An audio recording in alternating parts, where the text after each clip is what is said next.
GAM played very excellent this week. I mean, the course was in winter conditions, so they do overseed, but the greens weren't the best. And I saw a lot of players, not ours, get really frustrated because even GAM missed several putts that would have gone in because they had some growing up that they weren't mowing. But we talked about it in the practice round, and I said, girls, it's just as likely to knock a 30-footer in as to knock out a 5-footer. So we just made sure that we had good pace on our putts so that the Poana didn't affect the line too much. And GAM just played excellent. She won by 10 strokes. That's a WT record. We've never had any Lady Buff win by 10 strokes. You can look, there's hardly ever tournaments won by that.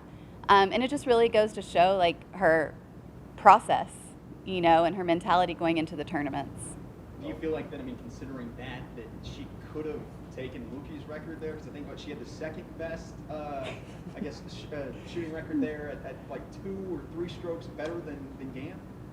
Yeah, was it Luki that has the record there? I wasn't sure. She had the second place. Okay. You know, it's really fun because we've had several girls come through, and if we go way, way back, they used to be my records.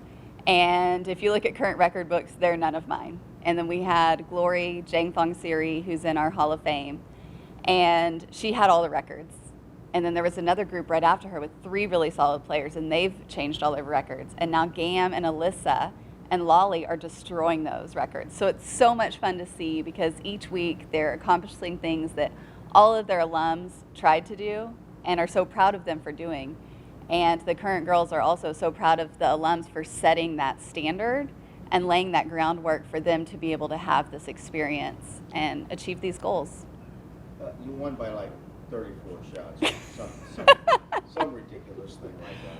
Yeah, it was a lot. You talk about winning by 10 as an individual, but winning by 34, it didn't matter if there's 1 or 2 teams in there. That's like, well, I mean, all season, like we went to the national preview in Missouri, and we lost by just a handful. Lost by 1 to the team that got second, playing really well.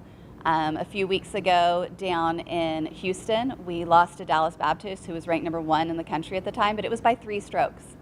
And you're having, you know, just under 900 strokes for the whole tournament. So we've talked a lot in our team, you know, over that week between Houston and San Antonio, make every shot count. Every shot's going to count. And then they won by 30 and proved me wrong. But we still had that little bit of wiggle room, obviously winning by 30 strokes, because I can see where we stand throughout the tournament. So there were a few opportunities that we used as learning moments because it's a strategy course at Dominion. And where we're playing the national tournament in Missouri is a strategy course. So sometimes you just have to get out of the trouble and make your bogey. And there were a few times that we didn't do that very well in San Antonio. And I could see it unfolding, but I let the girls make the mistake.